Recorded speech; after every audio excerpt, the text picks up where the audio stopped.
number one whenever and wherever you want to talk sports. Now it's time for Monty in the Morning.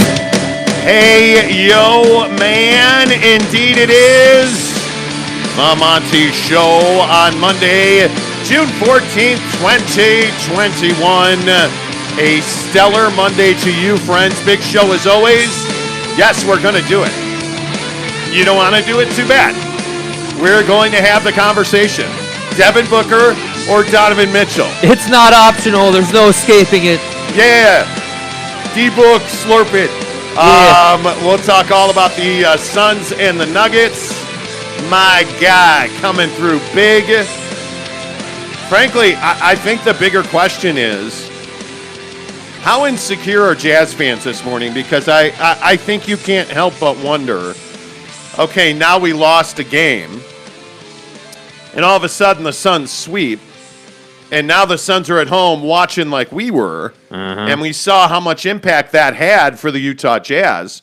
So if you're a Phoenix, Suns fan, I think you're feeling pretty good this morning. Yeah, I think you're in the absolute best position you could possibly be in. You took care of the Nuggets. You now are going to get quite a bit of rest. I think I've heard multiple people. I mean, whether it's ESPN or Fox or just any of the major names that we all listen to every day.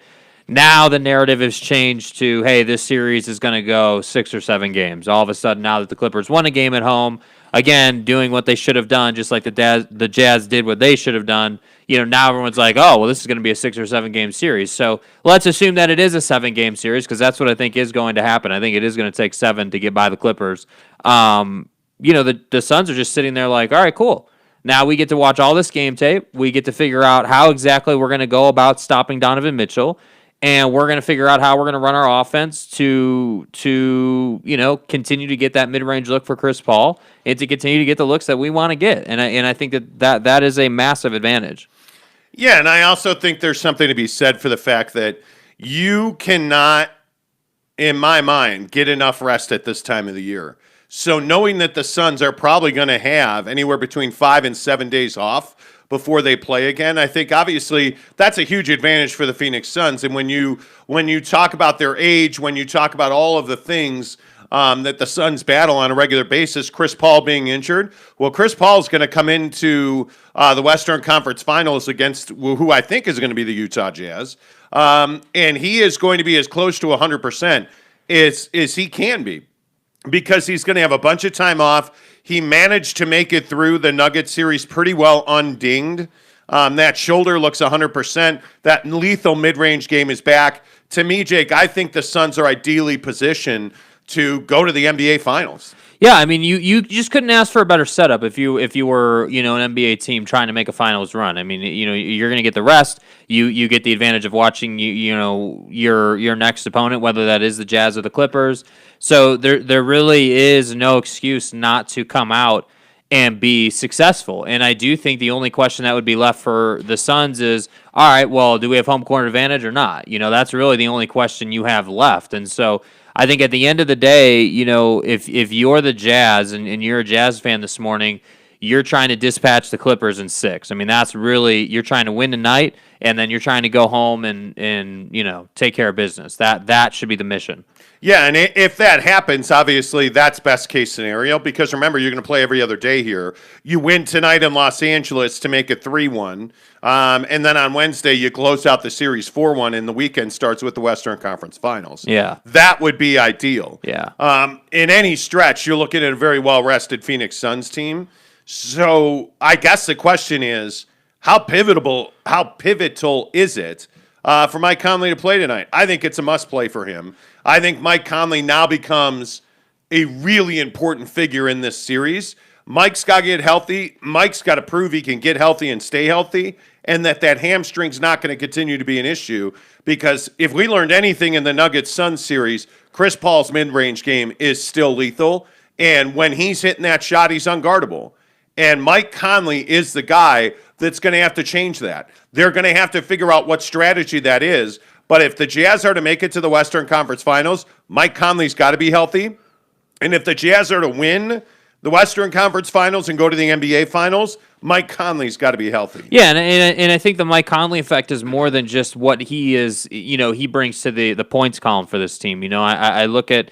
I look at the effect that Mike Conley has in terms of how much pick and roll they play, and they play a lot more pick and roll with Rudy Gobert when Mike Conley's in the game, and I think that makes life difficult for whoever they're playing. And so, it's this kind of conundrum for the Jazz right now, where it's like, okay, well, we can't really. It's not a criticism of Mike. The fact is, just simply put, you can't trust his hamstring. I mean, you never know when it's going to go out, and I think. And we're going to get to the Nets, but if we learned anything from the Nets game yesterday, it's that injuries can play a massive role. And I think that Mike Conley, I'd like him to play tonight. They need to take control of this series. I think if you're playing a 3-game series with the Clippers after tonight, that's not a great place to be in. Now, sure, 2 of them are at home, so you feel good about that. You feel like, okay, we're going to go back home, we're going to win this series, but you just can't have this series bleed into next week, man. That cannot happen if you have NBA Finals aspirations. No, and the thing that you're really trying to avoid is the Friday night game. This can't be a 7-game series and have you feel good. This can't be a 6-game series and have you feel good going into the Western Conference Finals. If you were in a battle, if you're in a fight for your life, you're in real trouble in the Western Conference Finals because, again, not to be redundant, I think you have a situation where you have a well-rested, ready-to-go Phoneix Suns team. And that's a scary proposition for anybody in this league, as the Denver Nuggets found out. Now, Nikola Jokic being a complete idiot, it didn't help anybody's cause. But the Suns showed you, not to keep telling everybody how right I am, and I am right and good-looking, the Suns showed you win with the mid-range game. You demoralize with the 3-ball. Yeah. And I think that's something that, frankly, Jake, I think the Jazz have to embrace the mid-range a little more. I think that Donovan Mitchell's an elite mid-range player, but I think one of the major talking points coming out of this Clipper series is hero ball from Donovan Mitchell. Yeah. And listen, I know he's had big games, and I know that Donovan Mitchell is an elite scorer in this league. You've got to move the basketball. When he's shooting 1-on-3, there were a couple possessions where he was 1-on-4. I don't need Donovan Mitchell tweaking his ankle in the lane. Move the basketball. I don't need Donovan Mitchell attacking the basket, time in and time out. I need you to move the basketball. And if that happens to come back to you, that's great. Yeah. 9 times out of 10 it does. But I'm telling you right now, if Donovan Mitchell continues to play hero ball, they're going to lose this series. Yeah, and we saw the repercussions of that in the game. I mean, we watched the game together, and we had talked all about how we didn't get that.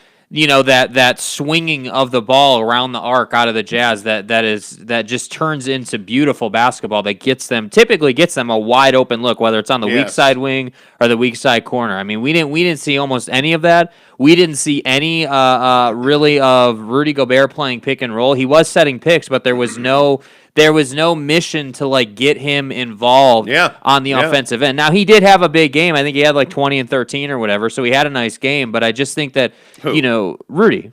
No, Rudy had 12 and 10. Oh, he had 12 and 10. Okay, so I mean, average game by his. But that's an important point, though. Yeah. I mean, you're getting not very much from Rudy Gobert offensively. He is a non-factor offensively, and usually we can talk pick and roll, and usually we can talk screens, and that's just not been a huge part of their game.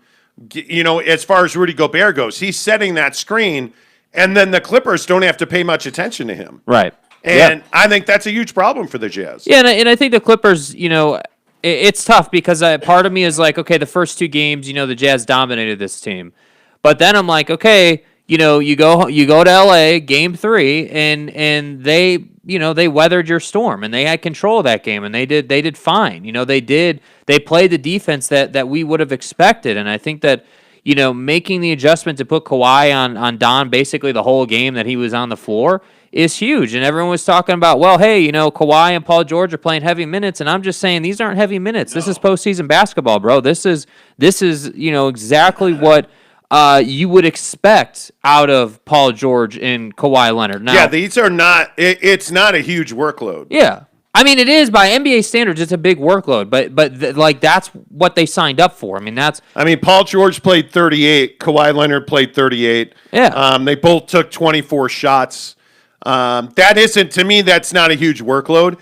And I will again point to how they did that. How did Kawhi get his? Well, he got it in the mid-range. Yeah. Those open mid-range looks that the Jazz, we saw it a little bit in the Memphis series, but Memphis wasn't quality enough to punish the Jazz in the mid-range.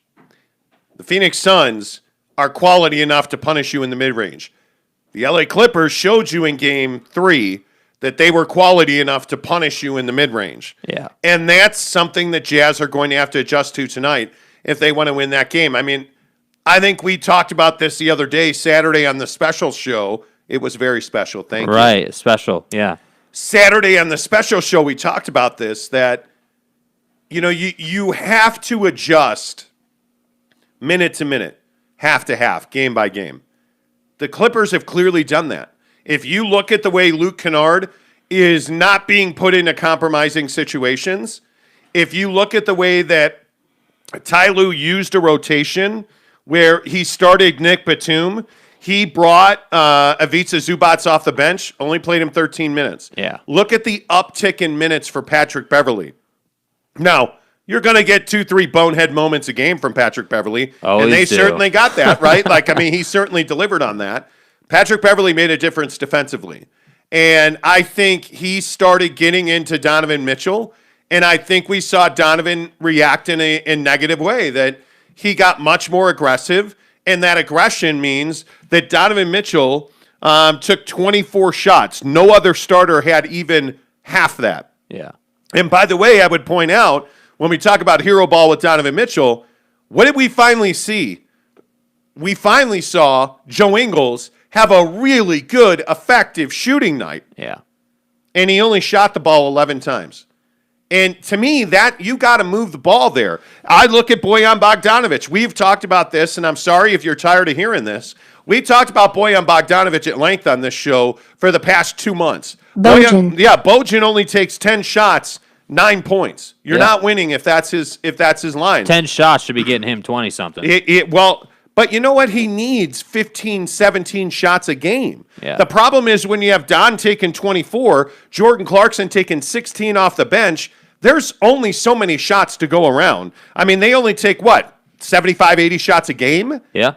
I mean, right. You're really limiting the ability to spread the basketball when you have Don take 24. Okay, he's your best player, no doubt about it.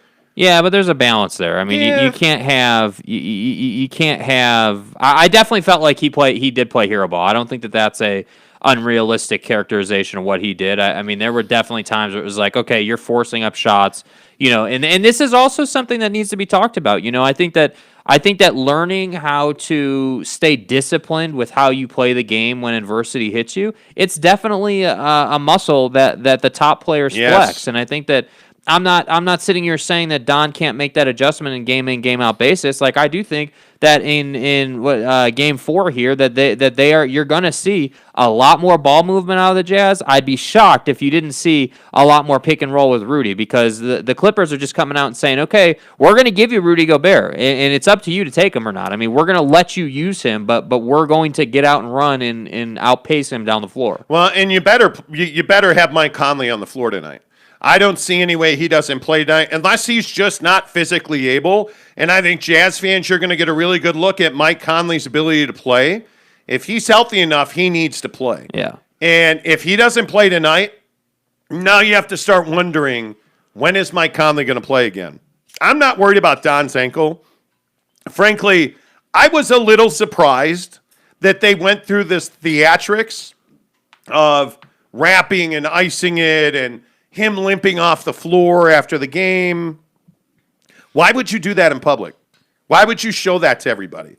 That was a little surprising to me. Yeah. But I don't know why you wouldn't have him just go back. I don't know. And everybody says, well, he's not LeBron. He's not LeBron and Lesoc, and he's not abandoning his team on the bench. Here we go.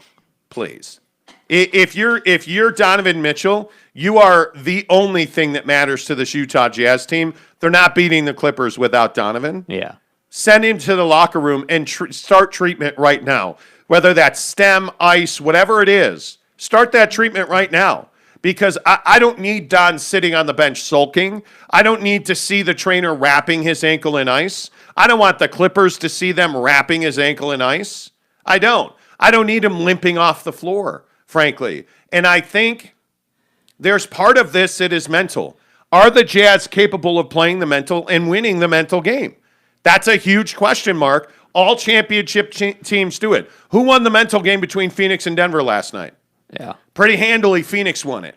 And to me, the Clippers got in the Jazz head on Saturday night. And I think you're going to have to change that. All right, let's get some of the comments rolling here. Driftwood first in. He says, yo. Hello. LVL 307 says, what's up, fellas, from Manila? Good to see you. Thank you, Manila. Driftwood also says, Jazz will be fine. They missed so many easy shots at the rim. Didn't play any defense and were in single digits in the fourth quarter. Okay, so we've talked about this defensive conversation with the Jazz in the past. The Jazz, how do we say this? The Jazz lack athletic ability. Athleticism is clearly in favor of the opponent on most nights. Yeah. The defense has not been elite for a good long while. And it really is teams breaking the paint on the Jazz and hitting jump shots. And against a lower team like Memphis, you can get away with that. You can just simply step up. Against a team like the Clippers, they're going to pass out of that. And when you're one of the best three-point shooting teams in the NBA, the Clippers, you don't have to be limited. And when your guys are not scared, you don't have to be limited. Yeah. So when you can bring in a guy like Luke Kennard, who I know that you guys, a bunch of people in the comments last week were razzing me because I said Luke Kennard to be a difference maker in this series. Who the f*** is that guy? Well, Luke Kennard's been a difference maker in this series because what does Luke Kennard do? He's an emergency valve. He's a guy that Kawhi Leonard's going to kick the ball to and he's going to drop a three. Yeah. He's a guy in Luke Kennard who can't defend me. So when Donovan Mitchell's on the floor, Luke Kennard usually will not be. But that's then why they have a guy like Nick Batum. What's Nick Batum doing? Dropping threes. What's Nick Batum doing? Playing pretty damn solid defense on the perimeter. And he's not a critical player for them. Those are the guys that are making the difference in this series. Paul George has been dog-ting for games 1 and 2. He comes out and finally scores a bunch of buckets in game 3. Kawhi scores a bunch of buckets in the mid-range in game 3, and they win. And in my opinion, they won because they pushed out. They had hands up. And, I see a bunch of people commenting on George Niang. The role players for the Jazz didn't do their job the other night. Yeah. And you've got it. George Niang's got one job. Hit open three-point jumpers. Because they're there, and there's a plethora of them. And he didn't do that, Jake, and I think that's why the Clippers won that game. Yeah, well, and I also think defensively the Clippers, they basically made up their mind that they're not going to let Donovan Mitchell just go off. I mean, Donovan Mitchell made shots. He hit some of those threes, but for the most part, you did not get the, hey, we're going to come down and make like 5 threes in a row and take over this game and that whole thing that the Jazz run out on teams, and I think that you not allowing the Jazz to have those momentum shifts where they just take over a game is huge. I mean, you're gonna, and I said this multiple times watching that game. You're gonna have to live with Don hitting the 30-foot three. He's going to do that. It's not a good shot, and there's nothing you can do about it. Yeah, and so you're gonna have to live with that. That's fine. But what we can't have is Don making those, then Don driving and kicking the bogey, and he's making those, and then swinging the ball around, and they're making those. Like, and you can't again, have that. what did the Clippers do? Full court pass intercepted leads to a three. Yeah. They limited that, though. Yeah. They limited They that. had stupid turnovers. They still have those. Well, I mean, and that's what ultimately, that's why I think the Jazz will win this series, because I think the Clippers are a team that tends to make really stupid mistakes where you're just like, dude, like Paul George passing from the weak side wing to the strong side corner. That pass is never getting completed in an NBA game, and I don't know what he thought he was going to do. And what is Jordan Clarkson's addiction to traveling lately? Yeah, I don't know. This double dribble where he gets up in the air and then There's He just gets nothing trapped. you can do You with can't the leave your feet. how many that happened? That's happened 2-3 times in the last couple of games. Yeah. The Jazz are doing things because they're being pressed defensively. Yes. And you're asking Jordan Clarkson to get into the paint and finish. That's not his game. His game is shooting threes, and his game is that pull-up jumper in the paint. He's not a guy that gets to the basket to finish very often. And I think you're asking guys to do things they're not comfortable with. George Niang's not a passer. We saw him turn the ball over several times. Yep. I look at Joe Ingles. He's not a point guard. He's being pressed into point guard duty, but he's not a point guard. It's not what's best for his game. Donovan Mitchell is not a guy that should be taking 25, 30 shots a game because that's not where the Jazz win. The Jazz win by not playing hero ball. The Jazz win by distributing the ball well. And I think that they haven't seen a lot of they haven't seen a lot of teams press them defensively like the Clippers have. I mean, I think no matter what you think of the Clippers, I think we can all agree that the Clippers are uniquely built to play defense. I mean, they have a lot of guys that are long, lanky guys who are really athletic. Yeah, and so they can pick you up. Again, Pat Bev can pick up Donovan 94 feet and force him to work his ass off to get across the timing line. And then I think about, you were just talking about, the couple turnovers for Bogey and Niang, and like those couple turnovers for each player wind up being 10, 12, 15 turnovers. I think they wound up with like 18 turnovers or something, and the Clippers had like 25 points off of that. 23 points off of turnovers, yeah. I'm pretty sure, yeah. So think about that. Think about how that plays into the game. I mean, if you just turn it over 5 less times, you're talking about potentially winning that game. 16 turnovers, 24 points. Yeah, and this isn't, Jazz fans are going to say, okay, well, it's just easy. We can easily just say we're not going to turn it over as much. But the fact is that when you've got a really athletic defender playing, essentially man coverage, press defense on a non-ball handling guy, you're going to turn the ball over. That's going to happen. And by the way, I would point out that stat I always bring up on this show. What stat am I going to bring up right now? I don't know. What's that? Points in the paint. 44-32 Clippers. Yeah. And it's because Kawhi and Paul George were knocking down that mid-range shot. And you look at, again, I'll look at three-point percentage, 52.8% for the Clippers, 43% for the Jazz. Yeah. Are we really in a place where the Jazz have to shoot 50% from three to win? Yes, you are. That's I've talked about that at length. But that's kind of the pattern that's being that's developing here, is that the Jazz are so reliant on the three-point shot now that if they make 43% from three, they lose. Which, by the way, is terrifying. Well above league average. Yeah, that's terrifying. That is terrifying. Driftwood says, I'm not blaming Niang for this loss, but I'm blaming him for squandering our last real chance to get back into the game in the fourth. Ill-advised three and back-to-back turnovers. Bad passes, yeah. I would agree with that. AK says, good morning, mates. Good morning to you, sir. Eugene 12 says, is Donovan or Mike playing? Mike Conley is questionable. I got to believe he plays. Yeah. I think Donovan Mitchell's fine. I think he's going to play.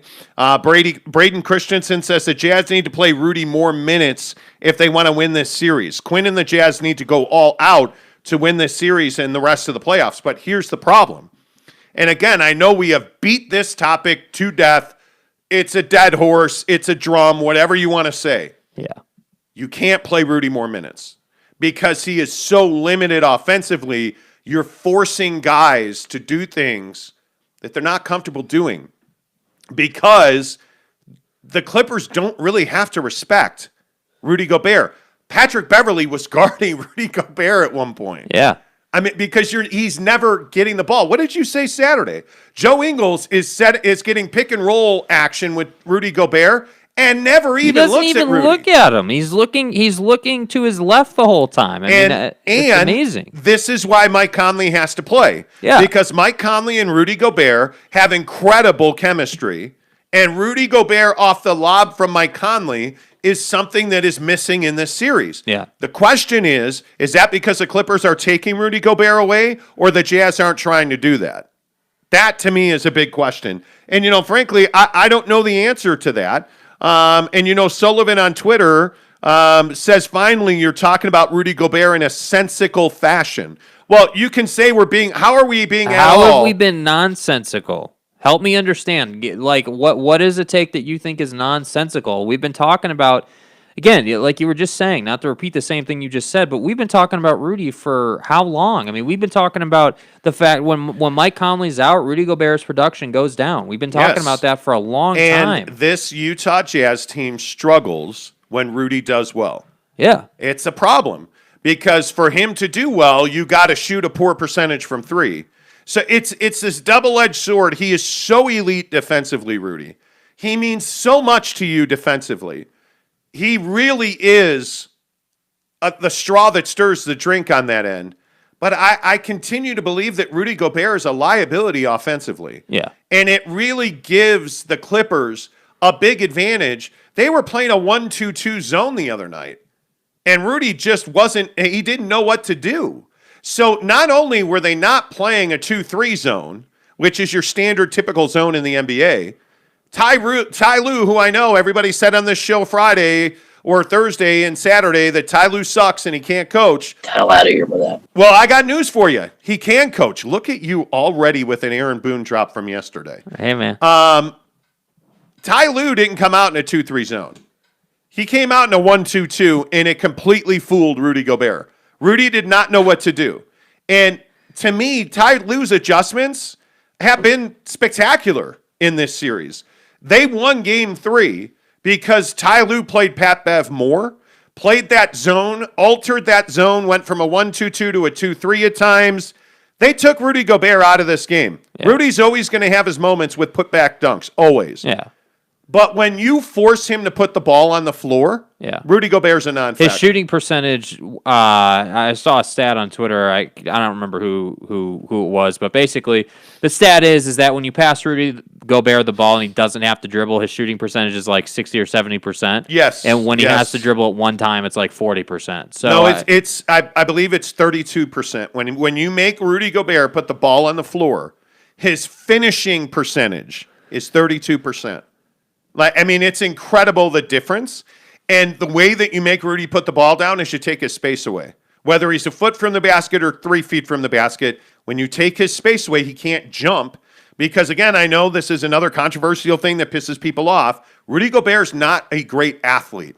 Yeah. He is not a guy that is mobile, that is, he's not a Donovan Mitchell type athlete. He is not a Joel Embiid type athlete who can dribble and put the ball between his legs, and he is a big human being with long legs and long arms who I wish had a killer instinct, who I wish would work on ball handling.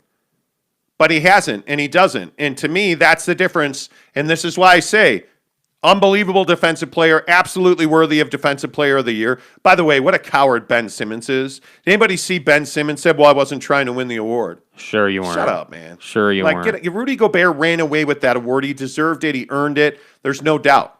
He's a liability offensively. There's no doubt. So I would just kind of keep that in mind. Jeremy Bolton says, I think Game 3 shows how much the Jazz need Conley. Absolutely right. Yeah. Jeremy, I couldn't have said it better. Cream Pie Lars. I don't want to know. Do you think? Okay, no. See, now I got to go and ban. Lars. Come on. See, now that's just not the way to go here, Karen. Bro. Come on, bro. You can't be. Don't be coming in here. Talking all about messes. Anyway, NBA is soft. Jokic should have stayed in the game. Jordan Crabtree says. Shoulda, coulda, woulda. He hit the guy in the face. Okay, so I'm just curious. What fouls do you want called then? Because the very definition of a flagrant 2 is exactly what Nikola Jokic did. He swung wildly. His intent was not to get the basketball. It was not a basketball play. He fully hit Cameron Payne in the face. What choice did the officials have in that game but to call a flagrant 2 and eject Nikola Jokic? Yeah. He should not have been in the game. Yeah. Sorry, man. The definition is the definition. And by the definition. way, I'd just like to point out, the Suns essentially forced that out of Jokic. They frustrated him. They frustrated him. They beat him mentally. And I think that, yes, he's the MVP this year, but I think those kind of moments should give you appreciation for, the guys in the game who never seem to get beat mentally. Yeah, and by the way, Jokic said after the game that he was trying to change the momentum, that he was trying to inject energy. He wasn't trying to get the basketball. He said straight away, I was trying to commit a hard foul. Yeah. And when that's not who you are, Rudy Gobert, when that's not who you are, it stands out like a sore thumb to the officials when you try to be that guy. If he didn't hit him in the face, it would have been fine. But you straight up hit the guy in the face, and you didn't get any of the ball, dude. Like, come on. I don't understand how that is. I just don't. I mean, anyway, the point is, I look at the definition, and it's just, you look at a penalty too, and it is unnecessary and excessive contact committed by a player against an opponent. It was unnecessary, excessive content. Hello, Donnie. Unnecessary, excessive contact. Against Cameron Payne. He hit him in the face. And then the thing that really bothered me was after the game, Jokic is like, I don't know, I didn't hit him. The video shows very clearly you hit him with your bicep across the bridge of his nose. That's a flagrant 2. He shouldn't have been there. And by the way, let's not make excuses for the Denver Nuggets. They got dominated by arguably the best team in the NBA right now. You didn't get a win in the series, bro. Come on. Yeah. LBL 307 says Clippers attack the rim. Mick says, I'm not sure what Jazz defense we're talking about because they don't play defense. I mean, it is. This has been a month-long discussion on this show. If you're new to the show or you haven't seen it, first of all, hit subscribe, give us a thumbs up. We really appreciate you being here and watching the show. But we've talked a lot about the fact that the Jazz are really good defensively against Memphis, right? They're really good defensively against certain styles of teams. But why did they lose to Charlotte? Why did they lose to Philly? Why did they lose to Minnesota? Because those teams are athletic and they attack the basket. Yeah. And when you look at the way the Clippers are attacking Rudy Gobert, a lot of guys start watching. Like, you have to, defense in the NBA is a team sport. If you watch the way the Clippers defend, they don't have a big that shot blocks, right? But yet, what are they getting? Shot blocks out of Zubats, shot blocks out of Batum, shot blocks out of Kawhi Leonard, because it's a team game. Those are not individual, I'm going to go up and block your shot a la Rudy Gobert. They're, hey, one guy stops you, you have to hesitate, and it allows guys to close on you, and that's how you get your shot blocked. Yeah. And it's one of those things where when you don't have athletic ability or you're not a dominant athlete, you're going to go against Ivica Zubats and he's going to block your shot. So that's, I think, what we're seeing from the Jazz. They are not an elite athletic team. So and this is what should scare you against the Suns in the Western Conference Finals, because I still think the Jazz are getting there. I don't know how you match up with them athletically, because let's just say Mike Conley and Chris Paul go head-to-head. Okay, let's just say that Donovan Mitchell and Mikal Bridges. Well, I think, who's going to check? Here's the question. Are you going to put Royce O'Neal on Devin Booker, which you had done? Yes, you will. Right? Yep. So then who does Donovan Mitchell guard? Because he's not long enough to guard a Mikal Bridges. Mikal Bridges has shown you he doesn't rely on that corner three to score. Well, yeah, that's true. The thing is that the problem that the Suns present for you, if you're the Jazz, is that they play with incredible pace. So I think the one thing that we can take away out of this Denver series, there's a lot of things, but one of the major things that I think you've seen out of this Suns team is they're happy to play with a ton of pace. And the fact is that they did that in Denver, which I think is massively impressive. I mean, you're talking about going to Denver, playing at altitude, and still playing with pace. And I'm not saying pace as in, hey, they just like to run up and down and they don't run traditional offense. I'm talking about, hey, they're getting the rebound and they're being intentional about getting back down to the offensive end. Yes, before you get set. And I think about it. I mean, if you're playing a team like the Jazz who have Rudy, you're going to beat Rudy Gobert down to the offensive end a lot. And I think that's going to lead to, good opportunities for you. And how is DeAndre Ayton being effective right now for the Suns? He's playing defense. Straight up, he's playing great defense. He is. Well, but the other thing he's doing is rim running. Yeah. He is playing defense, and then he is sprinting down the floor. And Rudy, being a longer-legged guy, is going to have trouble keeping up with a guy like DeAndre Ayton, who's a superior athlete to Rudy Gobert.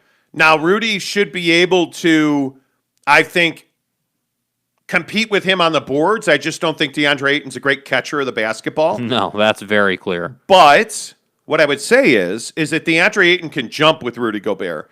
DeAndre Ayton's got a nice little jump shot, and DeAndre Ayton has really worked on his offensive rebounding. It's going to be a tough matchup. This is a tough matchup for the Jazz. By the way, you got to get past the Suns first. The Clippers. Or the Clippers first, excuse me. And I think you will. I think tonight is a must-win for the Utah Jazz. Michael Burton says, I think the Jazz aren't looking for Gobert in the paint, and therefore the Clippers haven't been pushed into the paint to defend it. Sometimes working inside, then moving it out opens up the offense. But has Rudy Gobert ever shown the ability to play outside in? Or inside out, excuse me. Have you ever been able to lob him the ball in the post with his back to the basket? No. Okay, let's play pick and roll, and you throw him the ball. The only way to throw Rudy Gobert the ball in the pick and roll is to lob it to him so that he can dunk it. The Clippers aren't going to give you that. I think it would be very difficult for the Jazz to all of a sudden find a way for Rudy Gobert to run offense through him. Inside out. I just don't see how you do that at this late point in the season, and it's a risk in this series. Yeah. I think what you have to do is you got to get Mike Conley on the floor, and you have to hope that Donovan Mitchell's ankle holds up. Well, and I think you got to move the ball more. I mean, we can't. The Jazz cannot continue to play this stagnant form of offense. I mean, I don't know. And again, this is something we've talked about many, many times, man. And this is not the first time or the last time it's going to get brought up, where the Jazz just get into this sequence where they don't move the basketball, and they're not good enough to not move the basketball and still beat you. That's just not who they are. And it's becoming a regular occurrence. Yeah. Where the ball doesn't move. Well, and the defensive pressure too is forcing them to. It's making them uncomfortable, and it's taking them out of their mental approach. So you're not able to just walk it up and get into your offense. But that ball reversal that the Jazz use when they're playing well is lethal. I mean, there's no way to defend it, and the Jazz shoot the three at such a high clip that I don't see how that's not a staple of your offense. Yeah, how are you not committed to that? But it's going away because you have Donovan Mitchell trying to go hero ball again. And I would love to see this in our YouTube comments. Do you guys agree that Donovan Mitchell's playing hero ball? And by hero ball, I mean going 1-on-3, 1-on-4 at the rim, shooting over double team, shooting from 30 feet, shooting from the three-quarter court stripe. Like just constantly. Yeah. Constant. And hey, 45 points at home is great. Kept the crowd engaged. They were lit. Like Jazz fans are awesome. Totally get that. It doesn't work on the road because your role players will routinely go away on the road. And again, when we were talking about this series and what the questions were about this series, which of the Jazz secondary players are going to step up to make a difference in this game tonight? Because you would expect, much like the Clippers, you'd expect to get 20, 30 out of Don. If Mike Conley plays, you'd expect to get 20 out of Mike Conley. Yeah.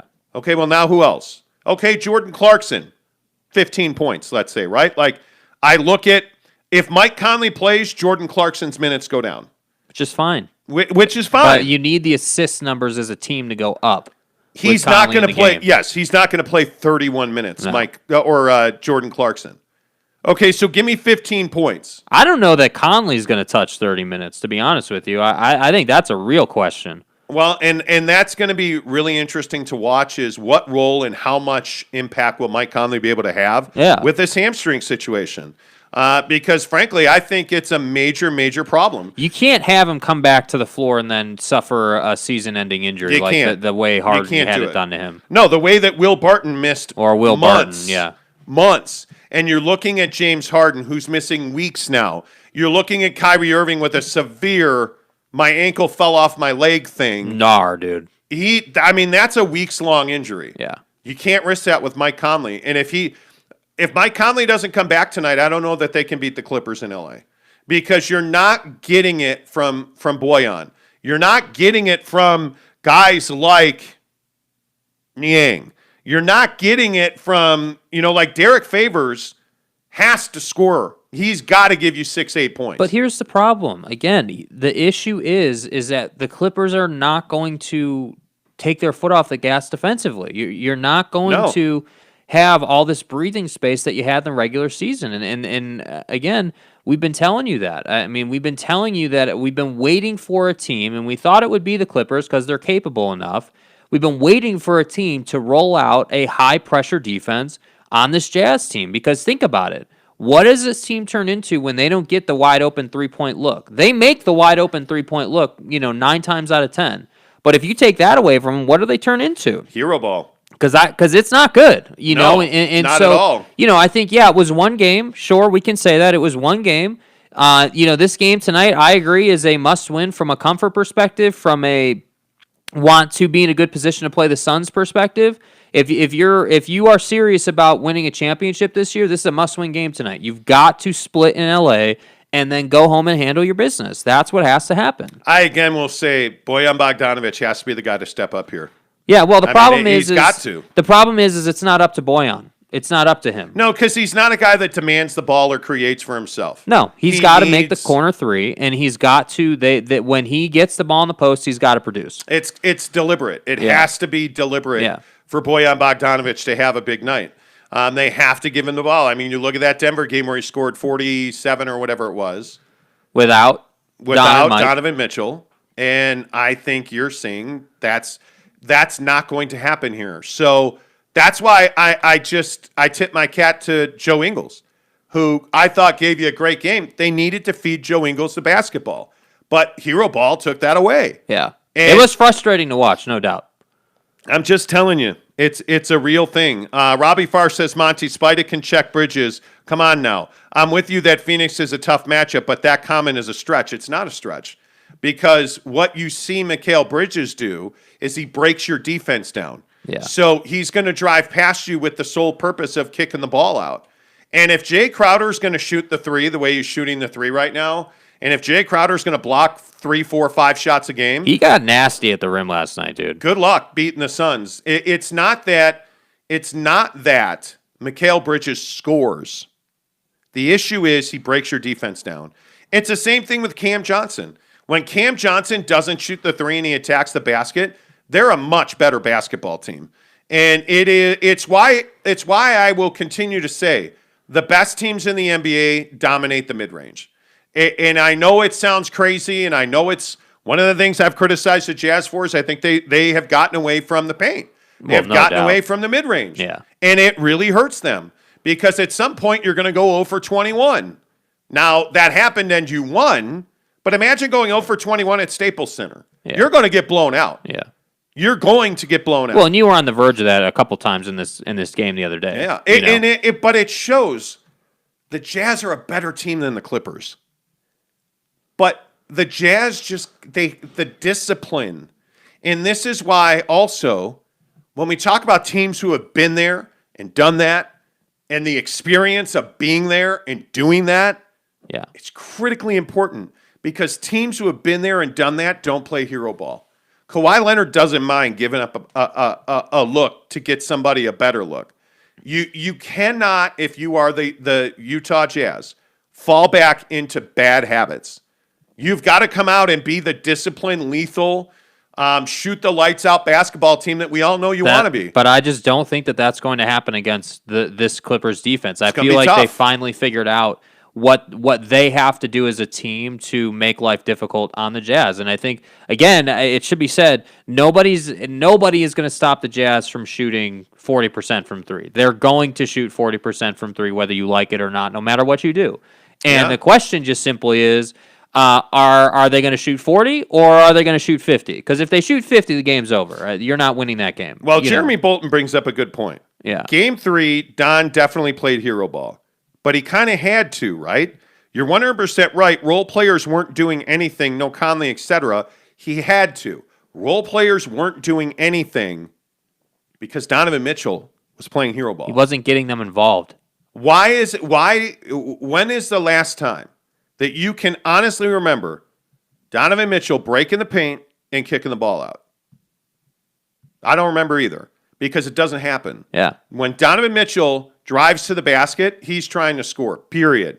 And defenses know that. Why do you think he's going 1-on-3, 1-on-4? And why do you think they're making him go left? Because they're collapsing, and they know that he I agree with you 100% on that. I think you got to make Donovan Mitchell go left. He was going left and trying to finish with his right hand on the left side of the basket. That tells you everything you need to know. I'm just telling you, if Donovan Mitchell, this is the Jordan Clarkson conversation. If Jordan Clarkson would break the paint and kick, that's an open three for one of the best three-point shooting teams in the history of the NBA. It's the age-old discussion in the NBA with superstars. Why do you think LeBron has had so much success in his career?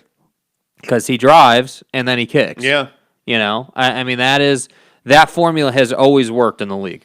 Jackson says, yes, too many times he had Bogey wide open in the corner and forced up shots, but I'm sure he watched the tape and realized that. Well, adjustments win series. Yeah, I mean, and that's why I say this game tonight, it is now the game of the series because the Clippers came out, and again, I want to reference this. If they weren't going to show you their best in Game 3, I don't know when it was going to come out. So that was kind of like that was definitely a must-win game for the Clippers. So I can kind of write that game off on some level if I'm a Jazz fan. Yeah. But this game tonight truly is a measuring stick game. If you come out and you lose this game, okay, now we're starting to have a real conversation about what this team is, the toughness of this team, the grittiness of this team, the resiliency of this team. Because if you're 2-2, you're essentially zeros here and playing a 3-game series, and you have home court advantage. So there's really no excuse not to go to the Western Conference Finals at this point. But I think going 7 games really, hurts your chances of making a title appearance. And ask yourself this question, like, you've got a 3-game series on your hands. How many of the Jazz have ever been in that situation? I mean, obviously, Bojan and Indiana played some real important games. But Donovan's never been there. Don't worry about Donovan. He's a stud. Okay, I agree with that. Who else? I mean, you don't have a guy. Conley that's in played, Memphis, maybe, but that was a while ago. Yeah. I mean, other than that, though, I mean, but you don't worry about Mike Conley and Donovan Mitchell. You worry about Bojan Bogdanović in a game where the Jazz were never really in position to win Game 3. And he had 9 points. Yeah. Like, those are the guys you worry about. Joe Ingles, those are the guys you worry about. You worry about your role players, your secondary players, your Jordan Clarksons. How tight does Jordan Clarkson squeeze the basketball? Well, you wonder, was that bank shot luck at home the other night? Because he wasn't getting a bank shot on a wild 3 in L.A. But that's what I'm saying. They're taking these wild shots. These are, again, I love Don. I love watching him drill these long-range shots. He is not Stephen Curry. He is not Damian Lillard from that range. Like those are not yet. Those are, I mean, he's got a lot of work to do to solidify his ability to shoot from that distance. Those are not high percentage looks. Are they good shots when they go in? Yes, but they're awful shots when they don't go in, and they kill momentum. And so that's why I say, again, it's cool when he's making them, but again, the moment he starts missing those and he has a cold shooting night, this Jazz team's gonna be in trouble. I mean, think about it. What would have this game look like if Don didn't hit all those shots? Oh, man. Because those are not, honestly, like by basketball standards, those are not good shots. Oh, they're bad shots. There's no doubt about that. I mean, that's a low percentage look, and he's just knocking it down. And the funny thing is, he was talking about after Game 2 that he's happy to give the ball up when he gets doubled. Yeah, well, then give the ball up when you get doubled. You did it at home, but you didn't do it on the road. And that's the true testament of how good you are. And that's why I say the Jazz have not done anything that is special. You won 2 games at home. You handled your business. Now you got to show that you can win on the road. Yep. Eugene says Bogey needs to show up. Yep. They need to help him show up. Tanner Plummer says, yes, Mitchell is playing hero ball. Jazz are screwed if he keeps doing it. My gut tells me the Jazz lose this series. Yeah, but you say the Jazz are going to lose every series in every game. Vision Gaming 2011 says, sorry I'm late. We've warned you about this. Vision. Going to be Suns' year, baby. The Jazz are... The funny thing is about this Suns win, they sweep the Nuggets, and it adds an aura of doom and gloom. Intimidation. Around the Jazz. Yeah, yes. Maybe it is intimidation. It's intimidation. It was one game. But it's not one game, though. Yes, it was one game to win the series, but think about this. You could not beat the Nuggets in the bubble. You couldn't do it. And now... this Jazz team has handled this Nuggets team, and you can run out the excuse, no Jamal Murray, okay, cool. But the fact is even a mediocre NBA team like, I don't know, the Memphis Grizzlies should be able to win one game in a series, and the Nuggets didn't come close. And that, to me, sweeping the Denver Nuggets, like, I don't think people understand how difficult that is. I mean, you have to be playing like really high-level NBA basketball, dude. Like, that's crazy to me. You got in their head. You dominated them mentally. Bro, you made Nikola Jokic, the MVP, basically slap one of your role players. Notice he didn't do that to Chris Paul or Devin Booker. No. He did that to campaign, bro. A 15-point-a-night guy. And admitted he was intentional about it. Yeah. So, like, you broke them mentally. And that's why I say, again, this whole thing where you've got this dynamic now, and this should put some pressure on the Jazz. You've got this dynamic where the Suns are going to be sitting here watching your every move while you try to handle this Clipper team. And if this series goes 7, I'm telling you, there's no way you can feel good about that as a Jazz fan. No, Dylan Membrilla, welcome to the show, Dylan, says the only way I see Mike coming back is if Utah is against the wall, break in case of emergency deal. Well, aren't you in kind of in that situation? If this goes 6 or 7, dude, you cannot allow. Your back's against the wall now, and here's why. If you allow this series to get to 2-2, essentially what you've just done is you've said to the Clippers, okay, you can win this series now. Because right now, the Clippers have only won one game. They won one game. It's no big deal. It's no big deal. It was on the road. We didn't have a great night. It's just one game. It's not a big deal. But now if they win their second game at home, and then you're going back to Salt Lake. Now Game 5 becomes a must-win game if you're the Utah Jazz, because you can't lose Game 5 and then go back to L.A. and think that you're going to be able to bring the series back. Yeah, you can't have that. So that's why I say tonight, whether we're talking about looking forward to the Western Conference Finals or just surviving this series, tonight is a must-win game for the Utah Jazz. And I know that sounds crazy based on like the surface level stuff, but if you really get into this is a must-win game for them. They got to do this. And I will tell you this. The Clippers have been here before. Oh, I don't know, like last week. Yeah, well, and that's the thing. This is exactly what happened in the Mavs But series. some people will tell you, hey, why are they, that's a knock on them. They always find themselves in these situations. No. And I think, yes, it is kind of curious why they're always in this situation, but you start to look at it and you're like, okay, yeah, they got their ass handed to them in the first 2 games. They made some adjustments, and now they were able to win a game. Now, again, same thing. I'll say the same thing about the Clippers that I said about the Jazz. This series has not gotten going yet, right? The road team has not won a game yet. Yes. So does that happen tonight? Or does that happen, in Game 6? Or Game 5, I guess that'd be. I don't know. We'll have to find out. The Jazz need to end this series tonight. Yeah, you do. You need to go up 3-1, and then you need to go home and you need to end the series. It's over if you win tonight. Yeah. And that's why I say it's a must-win. Comment dump. I apologize for that. Spencer Morgan says, yes, Donovan Mitchell is playing hero ball. Boritin Design says if they pass the Clippers, they can beat the Suns. Clippers are a better team defensively than the Suns. Oh, I don't know about that. Yeah, I think you should watch some Suns basketball, my guy. I don't know about that. And this is one of the things is we're about to get into slurping Devin Booker here in a minute.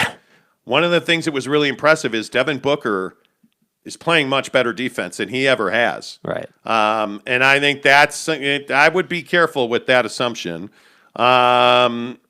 Michael Burton says, yes, there were many times the ball didn't move in Game 3 and was easy to defend. And when players tried to attack solo, they turned it over or were stripped. Yeah, absolutely. Yeah, totally. Jeremy Bolton says, 100% agree with you guys. That's what made the Jazz special this year. Their bench and role players were money. And Clarkson, Ingles, Niang. Yeah. Move the damn ball. When everyone is firing on all cylinders, the Jazz are almost unbeatable. But it's very difficult to fire on all cylinders against the Clippers because they take your space away. Yeah. James Knight says, yes, you're right, Jake. If Don has a cold night, he only drops 35 on a mofo. Yeah, well, and I know that's kind of, I know that you're being kind of facetious with that, but think about it.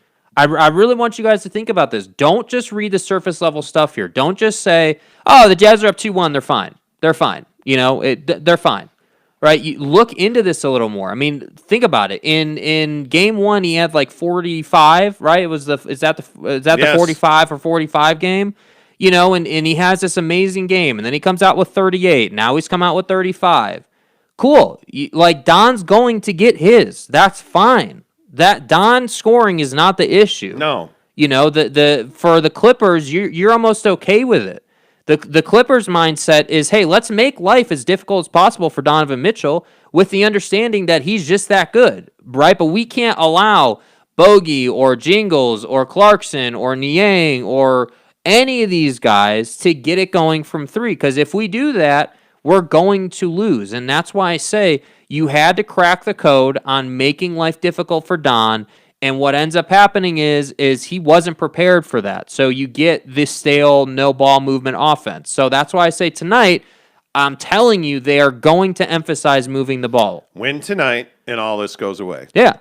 Simple as that. It's as simple as that. And I think that some of this uncertainty is because the Suns are in the Western Conference Finals, and you're not. Yeah. You're still fighting to get there, and it's going to be a fight to get there. You've got to play at least 2 more games. And that's the bummer. You're going to go at least 5 in this series to get to the Western Conference Finals. They swept in 4. They're going to sit around for a week. And that, if you're the Utah Jazz, that brings a certain sense of, we better get going. James Knight says, way to create hysteria over one loss. Let's not forget the Clippers still have to beat the Jazz at Vivint Asylum. I just said that. I think we 10 just minutes said ago, that, bro. Yeah. Sean Mirzinski says, morning, guys. The Clippers, to me, I just can't trust them. Yeah. I don't think anybody trusts them, but they can beat you. They can beat you. I love the don't create hysteria comment, because all that tells me is you're worried about the Jazz. That's all that tells me, because you're sitting here trying to twist our words into we're creating concern and worry. We're not creating anything. The fact is the Clippers figuring out how to slow down Donovan Mitchell and stop the Jazz from moving the ball. That's what should concern you. I mean, honestly, like if you really watch this team, right, and you really pay attention to the Jazz, the product that you saw on the floor in this last game was not good. And that's why I say tonight, again, just like you were saying, you win tonight, everything's fine. Win By tonight, the way, you're good. Ace makes a really good point. It's not like the Clippers have played their best basketball either. Yeah. That's a really good point. Yeah, I mean they're reeling. They're still trying to figure out, what a good offense for them looks like. Because again, back to that comment about them being unreliable, the reason the Clippers are unreliable is because you can't trust Paul George. And how about Paul George the other night when he was asked about Joe Ingles? Yeah. Going full, next question. I'm not talking about that guy. Okay, fuck you. Yeah, right? Like, I mean, that was. Yeah. It shows you that there is still a mental game to be played here. Yes. So, and yeah, I agree. The Clippers haven't played their best basketball either. When do you guys think Mike will be back? Corey Tonight. Grokokok Tonight. asks. He will play tonight, in my opinion. He will play tonight. Grow a crowcock. Robbie Farr says Suns are scary. They're the ultimate team. Wing depth and coaching. Monty Williams. It's impressive. Really impressive. Dylan Membrilla says, I don't see Quinn putting Niang in for important minutes anymore. Either took all the momentum away with the 3 turnovers in 5 minutes in game 3. And again, the problem with this is that's how you win and lose series. Your role players, and if you go back through history, it's Cantavius Caldwell-Pope last year shooting the Lakers to a championship. Steve Kerr, John Paxson, Horace Grant. For the Bulls, like you look at the dynasty teams, certainly when the Warriors were winning, I don't think anybody would say Draymond was their most important player until you realize Draymond was their most important player. And yes, you're always going to get contributions out of guys like Donovan Mitchell, but you have got to find a way to get Bojan Bogdanović to step up and be that guy. Yeah. You can't go away from George Niang because he's part of the bus, the minivan. That got the side you here. door's open. Now, again, to tell you how right we always are, we've questioned the depth on this Jazz team for a long time. Yep. And and to talk about Joe Ingles. Yep. When Joe Ingles is coming off the bench, the Jazz are a far better team. And when he starts and it's Point Jingles, takes a lot of depth away. And you finally got a big performance out of Joe Ingles, and you lost. And that's part, there are just some trends in game 3 that they're concerning. I love the idea of just throwing that game away, and I wish they could. I wish they could just be like, F it was one game. Don got hurt. George sucks. Like, the minivan had a flat tire. Like, I don't know if it works that way, because what's George Niang going to do when he gets the ball the first time tonight? Depends. How is he getting the ball? I mean, is he getting the ball when they're swinging it and the Clippers are on the carousel, or is he getting the ball when they're just playing straight up and the ball hasn't really moved too much? I just don't think, like, George Niang, I'm going to say he's a key player. He's open from three a lot. Yeah. And part of their success this year has been George Niang hitting open threes. And then when people run at him, what does he do? He breaks down and goes to the basket. Like, he is an important player. Your 15-minute guys are like Derek Favors. How critical has Derek Favors been? Huge. You've got to continue to play him, and he's got to get you 6, 8, 10 points. Those twos from Derek Favors, those threes from George Niang, that's what got you here. You can't abandon that. Here's the thing that at the end of the day, like the one thing that I can't get away from as somebody who follows the Jazz consistently in almost every single game, the Clippers have found a way in one game. It's one game, I understand, but now they can replicate it. They've found a way to prevent the Jazz from getting what I like to call the carousel going, which is, hey, we're going to get the ball moving, we're going to make you run around, and eventually you're going to make a defensive rotation mistake, and that's going to lead to an open three. They have been relying on that all season long, which is why they're able to shoot 40, 50% from three, because they're getting just wide open, like nobody even in the vicinity of their shooter. And the Clippers have figured out how to prevent that process from starting. And that's why you see more turnovers. That's why you see a lower shooting percentage. And that's why I say this game tonight, if you're the Utah Jazz, you have to retake control. Because after the first two games, everybody, Cody Strickland and his mom were talking about how this was going to be, a 4-game sweep and everything was going to be great. Hey, where are my Cokes? Where are my Cokes? Give me my Cokes. And now all of a sudden it's we're going to win in 5. Well, what happens if you lose this game tonight? Then how are you feeling? Because that... Well, we're winning in 6. Buy me a Coke. Yeah, whatever, dude. I'm just telling you, this is a must-win game for the Jazz. Like, simple as that. Yep, the Jazz also need to use Gobert more when LA is playing small ball. They always play small ball. So, again, and I just... Yeah, say it again. And I know Jazz fans are tired of hearing us talk about this because we get ripped on this a lot. What does it mean, use Rudy Gobert more? What does that look like to you?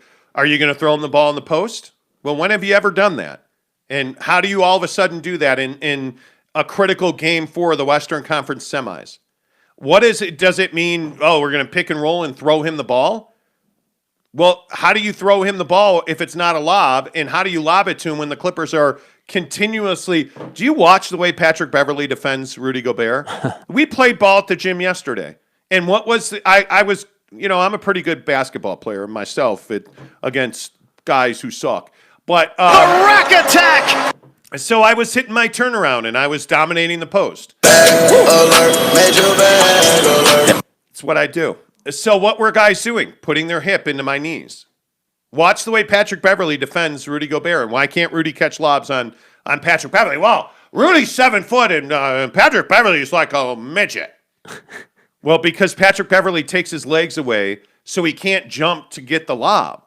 Like, you're not going to allow him to just jump over you because he can't. Yeah. It is, what does it look like to use Rudy more? That's what I want to know. You can't give him the ball at the elbow because what does he do there? Nothing. He can't do anything. What he does is he stands there and he waits to hand it off. Hey, come get, that's not using Rudy more. Yeah. And I think when Don's in, and this is the line that I think you walk as a Jazz fan, when the Jazz use pick and roll more, and I'm an advocate of using Rudy Gobert on the high screen right out of the gate, Donovan Mitchell's going to shoot 25, 30 times in a game. So what does 25, 30 shots from Donovan Mitchell really look like? Well, it means that Bojan Bogdanovic probably doesn't get 10 points. It means that guys like Joe Ingles and whoever else are going to take less shots. Now, he's your best player, and that's all well and good. But against the Clippers, It also means that Don's going 1v3, 1v2, going to the basket. It's not the best solution. So when I go back and I say Mike Conley has to play tonight, Yeah. because that's the guy and the only guy who consistently looks for Rudy Gobert on the pick and roll. The only guy. Joe Ingles does not even pay attention to Rudy Gobert off the screen. No. Doesn't even look at him. So I just want to know, what's it look like to use Rudy more? Somebody define that for me, because I don't know what that means. Jeremy Bolton said, again, you guys have already said it a million times, but Conley's 100% the X factor for the Jazz to win this series. If he continues to sit, it's going to be tough. Well, if he doesn't play tonight, he's hurt. He's not injured. Yeah.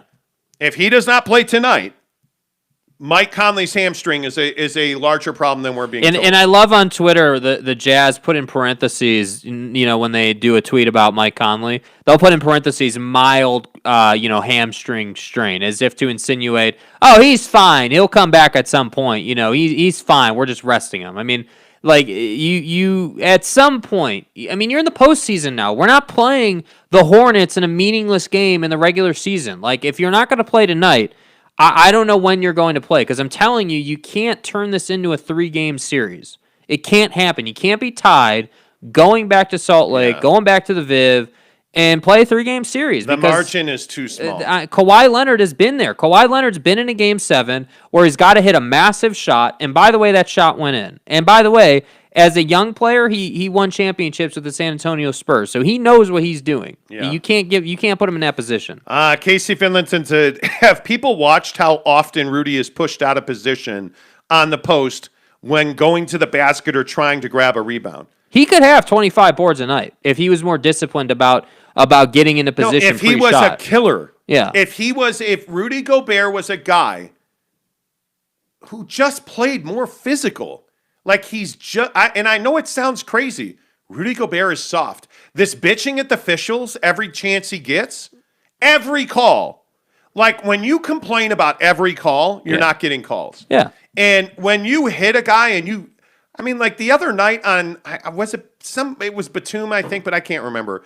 Like, he raked Batum across the arms and then complained about the call. And it's like, bro, that is a clear and obvious foul. And you knew what you were doing. And you're going to turn around and complain to the officials. Like, he is one of the things that Rudy Gobert does consistently, and if you watch tonight, you'll see it. He is a guy that holds your jersey. He will grab your jersey. He will grab your, like, where your jersey goes to your short. It's easy to grab there because guys wear such large jerseys now. And he's a guy that holds the jersey. Well, the Clippers are calling that out. So he got called for that the other night. Like, I think it was in game 2. And he complains to the officials about it. Yeah. And you can see the officials saying, come on, really, come on. And it's like, dude, if the Jazz would just let Joe Ingles or Donovan Mitchell be the guy, it's Chris Paul and Devin Booker who talk to the officials in Phoenix. That's really it. That's it.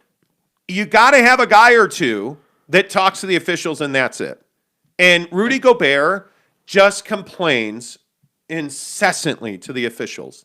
And it just, I get worn out on it. Yep. It just. And so do the officials. Yeah, I lose my mind on it. Yeah. Austin Lewis says only chance on using Rudy Moore is Mike Conley. Correct. Yeah. I also agree, but Batum is a too. A female vagina too. I think Nick Batum is playing a critical role in this series, and Jake mocks me for it because I believe that Nick Batum's actually played pretty solid defense. He's played Donovan Mitchell. He's played well. And he's made his threes. And, excuse me, he's made threes when Marcus Morris hasn't. Yeah. And Nick Batum's playing a pretty important role for them. So, Casey Finland said, when is he good, is he Rudy? When he plays soft, he is Rudith. When he is good, he is Rudy. Rudith. Okay. Is that going to be a new thing we're going to call Rudy Gobert Rudith? I don't think so. That's a Judith reference, Austin Lewis says, to the refs, Well, I guess he complained. Listen, everybody complains. You can't do it every play. Yeah. And you can't do it. You cannot be. The thing that's amazing to me is that Nikola Jokic after the game is like, yeah, I didn't hit him, but, Okay, well, you went and apologized to him on the floor. Yeah. And the videotape shows you almost broke his face in half. Like, how do you deny that, right? Like, how do you deny that? I don't know.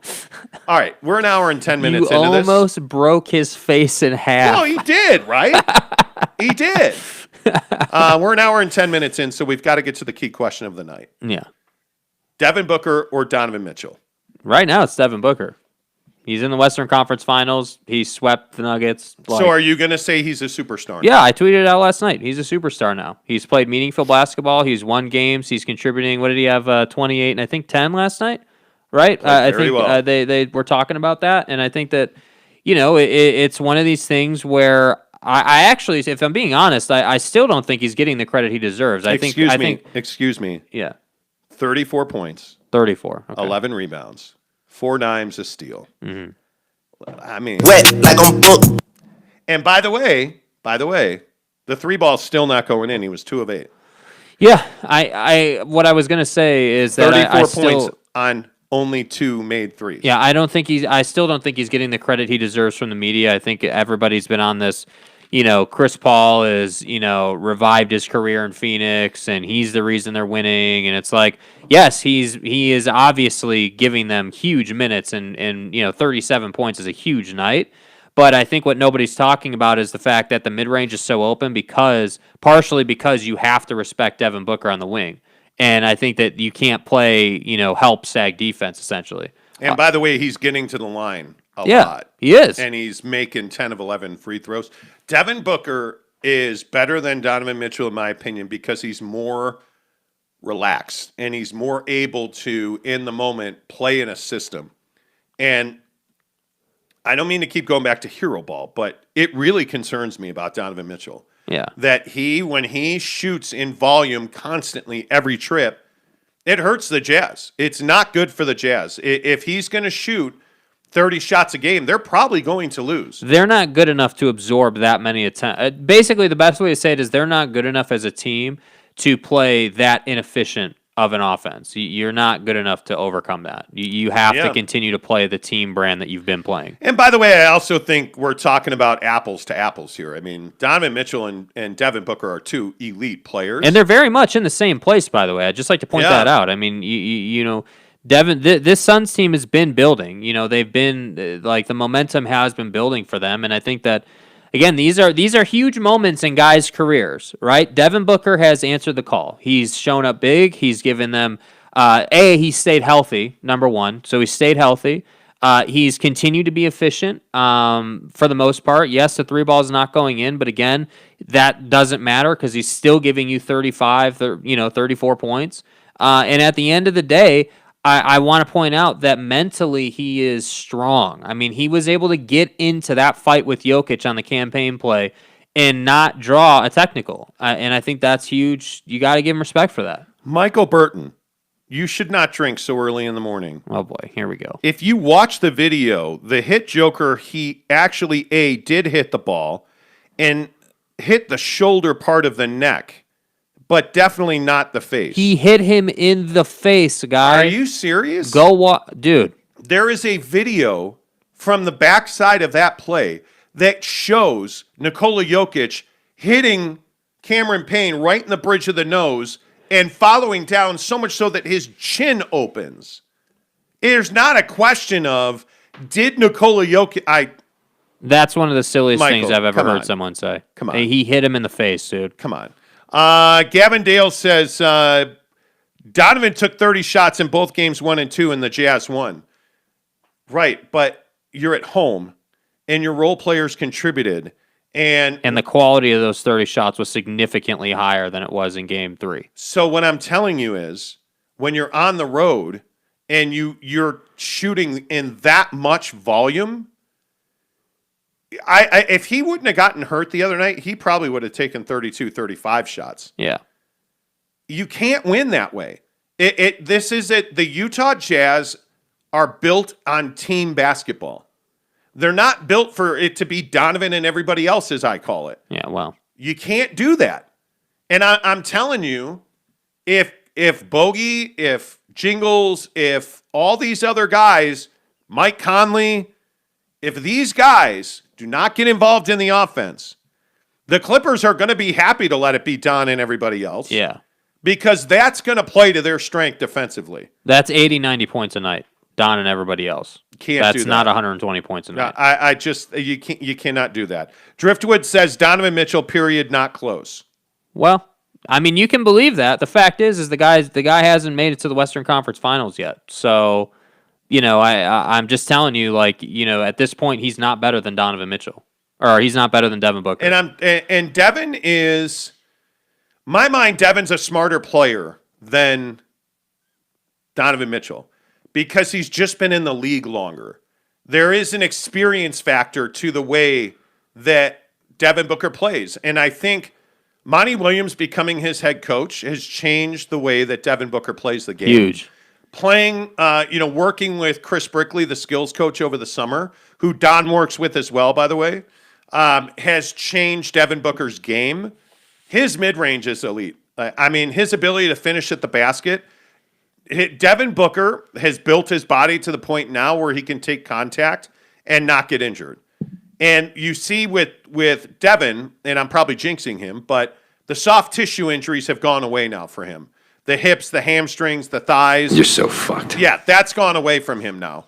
Bro. And I'm telling you that his game has changed because his ability to finish at the rim, his ability to dunk on people, that fadeaway, that middle lane, that elbow jumper. Look at Chris Paul last night hitting 9 shots from essentially the exact same spot. Devin Booker is learning from Chris Paul to get to the exact same spot and make that jumper. Yeah. And it's lethal. And the funny thing is the defense knows it's coming and they can't do anything about it. Yeah. We'll see. I think as soon as Devin Booker learns to or becomes able to shoot the three consistently, he's going to be unstoppable. And I'd just like to point out, again, for all those people who disagree with us, right? When's the last time we led you astray on something on this show? Try to find an example. Yeah. When's the last time we gave you something outlandish or something that was, incredibly untrue or, what way out there? I just want to point that out because that pretty much never happens on this show. Yeah, it'll be interesting to see what happens tonight. What's your prediction for tonight? Mike Conley is definitely going to play tonight, in my opinion. I would think, agree. Score-wise, I do think you're going to get a higher scoring game tonight because I think the Jazz are actually going to show up and move the ball and do what they usually do. So I would think that this is probably going to be, that 120, 115 kind of a game. And I'm assuming that Donovan plays 40 minutes. Yeah, Don's going to play. Yeah. I would think this would be 126, 120, 126, 122. You think the Jazz win? I don't think they win. I don't know who wins. I think the Clippers win this game, and then I think it's a 3-game series with 2 at the Viv. I don't know. How do you... I think it's very close. And at home, I guess I would lean towards the Clippers. That's why I took the Clippers in Game 3. If Don and Mike play, I think the Jazz are a much better basketball team. Because I think Mike Conley brings an elite three-point shooting. And leadership. And I think he puts Joe Ingles on the bench, which is always better, as I keep saying. I'm going to assume Mike plays, but I don't think you can play him 35 minutes. I'm going to take the Clippers to win 126-122. And I think it's won at the free throw line. Yeah. And I think Kawhi Leonard looks like a guy who's ready to have a massive game. And that scares me a little bit. So that's where I'll come down on this. But we got Don because the Jazz drafted Trey Lyles. True. Don't even get me started on the draft. Don't. Yeah. Jackson says we could have had Booker, right? But drafted Trey Lyles. But to Jeremy Bolton's point, you flipped Trey Lyles, was a huge mistake.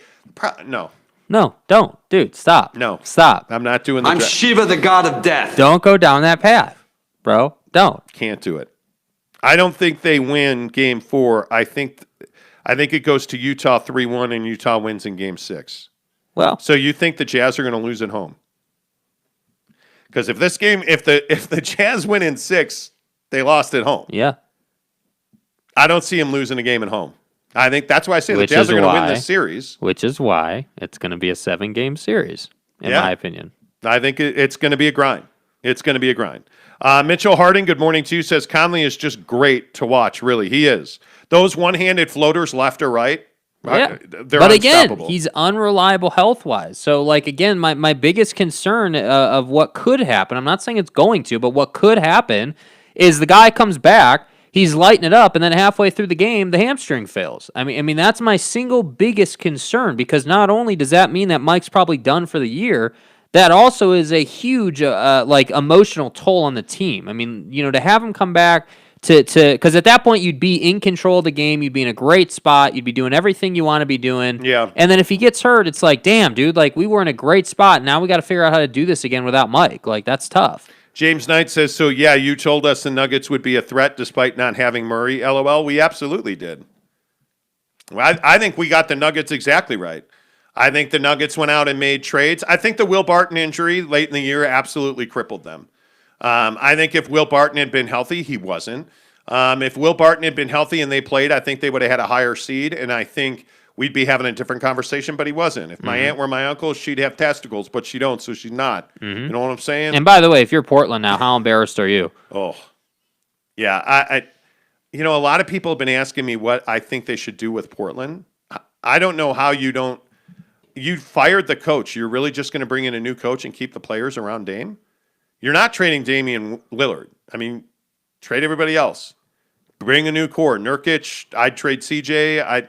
I would rebuild that team and do everything I can do to keep Damian Lillard because that guy should never play in another uniform at all. Okay. Kevin Durant. Real quick, 60 seconds. Where you at on your Nets? Yeah, that was they were fine until Kyrie got hurt. They were going to win that game until Kyrie got hurt. And now I feel like they're in trouble, honestly, because as much as I love Kevin Durant, the one thing that he's not is a facilitator. He is not the guy that is going to make everybody else around him better. He's the guy that can give you 40 points a night, and that's what he does, and that's what really concerns me. I mean, Kyrie, if he does play, is not going to be 100%, obviously. And my single biggest question is, will James Harden make an appearance in this series? Will he at least try? Because they say he's close. I can, as much as the Anthony Davis thing was a miserable experience in that last game that they played, I respect the hell out of him for trying. At least you tried, and you just physically couldn't do it. You weren't able. So I at least need to see Harden come back and try. But if you're asking me who's going to win that series right now, I think it's the Bucks now that Kyrie's out. I don't know. I don't know what you do if you're the Nets. I mean, there's no role player that's going to replace Kyrie Irving. You got to go back to team basketball. I mean, that's the only way that you're going to stand a chance. And again, I know we just spent an hour talking about team basketball with the Jazz, but I think, if you're the Nets, that is your only option. And yes, there are going to be times when Kevin Durant takes over offensively, but I think on the whole, if you don't have Kyrie and James Harden, you gotta figure it out. Blake Griffin has to play big. Yeah. Joe Harris has to play big. He's the guy that's really hurting him. I mean, you can't go 1 for 11 or whatever he was, and think that you're going to win a game. 3 of 8, 2 of 6 from 3 for Joe That's just Harris. not good enough. Yeah, I mean, Brown gave him only 7 points.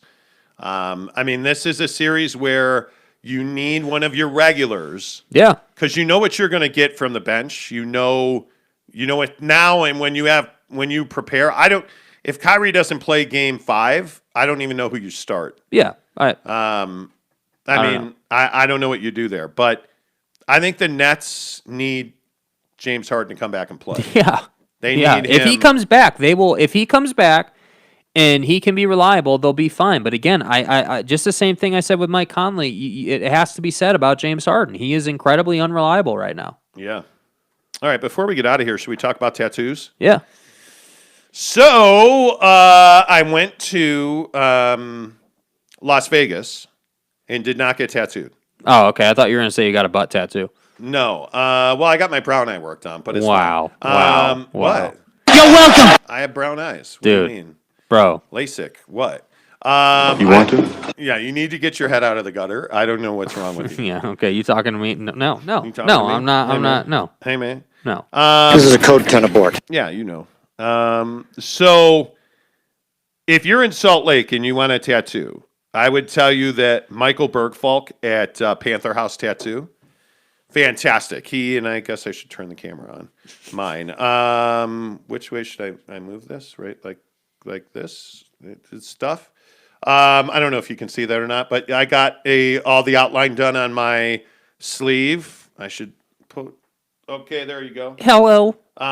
So I'm working on a sleeve on my right arm, my lower right arm, and went and saw my guy Michael at Panther House Tattoo, and it was awesome. And I'm really excited to get it done. You know, like it is. It's going to be time consuming. It's probably going to be a couple of months over time. Like this is just the outline on this tattoo, and it was an hour and a half, almost 2 hours. And so I got to go back Saturday at noon, probably for 2 more hours. To get it shaded and colored, which I'm really excited about. And then we're going to add in some Chicago elements, an owl, just some stuff to finish out the sleeve. So I'm really excited about it. You do not have a tattoo yet. Yeah. What are your thoughts on the whole thing? I mean, tattoos are cool and everything. I'm not as passionate about them as you are, but I don't think there's anything wrong with them. And I do think that one in particular is going to look good. Yeah, he's a great artist. I mean, the outline, it's just the outline, and it's fire. If you follow me on Twitter and Instagram, The Monty Show, MONTY, The Monty Show, you can see the pictures and the outline and all that good stuff. But yeah, I'm super stoked about it. I love it. I think it turned out great. I think it's going to look really good when it's done. Yeah, it is. Sure. It is. Yes, it hurt. That's always the first question people ask. Does it hurt? It doesn't hurt. Getting tattoos are not painful, depending on where they are. Like on the forearm, it hurts down by the wrist more, but other than that, it feels like you got to scrape. You know what I mean? Like it is. Tattoos are not painful. Right. They're not the end of the world. Color hurts more because you're going over areas repeatedly, multiple times in the same spot. That doesn't feel good. But it's not a painful process. Right. In my mind. Jordan Crabtree says, every time I think about getting a tattoo, I just wait a couple of years and am relieved that I didn't go through with it. I love all of mine. I have 5. I have one on my foot, one on my leg, 2 on my arm, now 3 on my arm. And I love all of them. I'm a huge fan of good art. I happen to have run into some really good artists because I don't just go walk into a tattoo shop and be like, hey man, can you put my mom's name on my arm? Like that's not the way to get a tattoo. What? Like I just walk into some random tattoo shop and say, "Hey, tattoo anything?" Yeah, and this guy Michael, who did my tattoo, and again he's at Panther House Tattoo, does not advertise. I just happen to be talking about it. He did a tattoo on my wife's arm several years ago, 5-6 years ago now. So I knew his quality, and his line work is amazing. So yeah, I'm excited about it. Yeah, so you should be. A week from now, this will be a much different looking tattoo. It'll be bright reds and greens, and I'm fired up. It's got a nice theme to it. So nice, dude. Are you ever going to get a tattoo? At some point I will. It's not a huge priority for me, to be honest. Some folks want to know how the dating game is going. It's going okay. Nothing like super substantial yet. Are you engaged? No. Nope. Do you have kids? No. Okay. You're like 50 now. Right, I know. Are you ever going to do you worry about getting too old to have kids? I mean, I'm not going to worry about that till like 10 years from now. So you're 27, going to be 28. Yeah. So if you have a kid in 10 years, you'll be 38. Yeah, I know. I'm not saying that that's the plan. They'll be going to college when you're 60. Cool. Great. Okay. All I'm saying is you might want to start knocking a couple of them little guys out. Right. You know what I'm saying? Yeah, maybe. Age is just a number, I guess, and we're all living longer, but I'm not doing anything on that front till I got everything in order that I want it to be in order. So you're not looking to procreate and repopulate the earth anytime soon? No, not yet. Like if I said put a timeline on it. I don't know, 5-6 years? Yeah. When does when does the side hustles get productive? Well, they're pretty productive right now. Well, to a point where, we can That's coming. Our side hustles are doing well. The question of That's the a kids different thing show. is always about, like, I don't want to have kids and struggle financially. I have no desire to do that. Yeah. I have a really easy life right now, and I have no desire to mess that up. And like, I'm not the guy, and maybe this is because I was an only child or whatever, but I'm not the guy who's sitting around like, man, I really got to pop out like 5 kids, bro. Like, I'm not doing that. I'm not. I think that. I think that the traditional route for people is like go to school, go to college, get out of college, find that first job, meet somebody, and then start popping out kids. And it's like, dude, I'm not paying student loan debt, then having 5 kids, then trying to buy. Like, I'm not doing that. Your dude. last girlfriend wanted like a whole infield. Yeah, I'm not doing that. I would love 2 at the most. That's what I would like. I'd love 2. Any more than that is really asking too much, because then eventually, you get to the point where it's like, hey, you going to fund my college education? No, I'm not, because mine wasn't funded, and I had to work my ass off to get to where I am. So, Wow. I'm not, it's just how it is, man. So, I just think at the end of the day, like, with the kids thing, like, everybody has, not saying that you have this, but I think a lot of people have, like, this notion that oh, well, you got to have like 4 or 5 kids, and you got to do that in your 20s so that you're a proper age when they get older. And it's like, no, you don't have to do that. Yeah, I agree with that. Yeah. All right, cool. Lock your score prediction in. Play the music. Lock your score prediction in. Score prediction. You're 100% that the Clippers are going to win tonight. I do think the Clippers are going to win tonight, but I think it's going to be much closer throughout than the last game was. So, I don't know. I'll go like, 122, 112, 115. Like 122, 115 Clippers. That's what feels right. All right. To me. 126, 122 Clippers. And I'm not sold on that. Until tomorrow, make sure you hit subscribe. Give us a thumbs up. Absolutely, you need to give us a thumbs up. We always appreciate you participating in the show. Hit subscribe, thumbs up. Until tomorrow. No, I'm not going to do it. I'm not going to do it. Until tomorrow. Don't cause problems. I was going to. Don't cause problems, say thank bro. you. Say thank you. Yeah, thanks. Until tomorrow, say thanks, Pops. Thanks, Pops.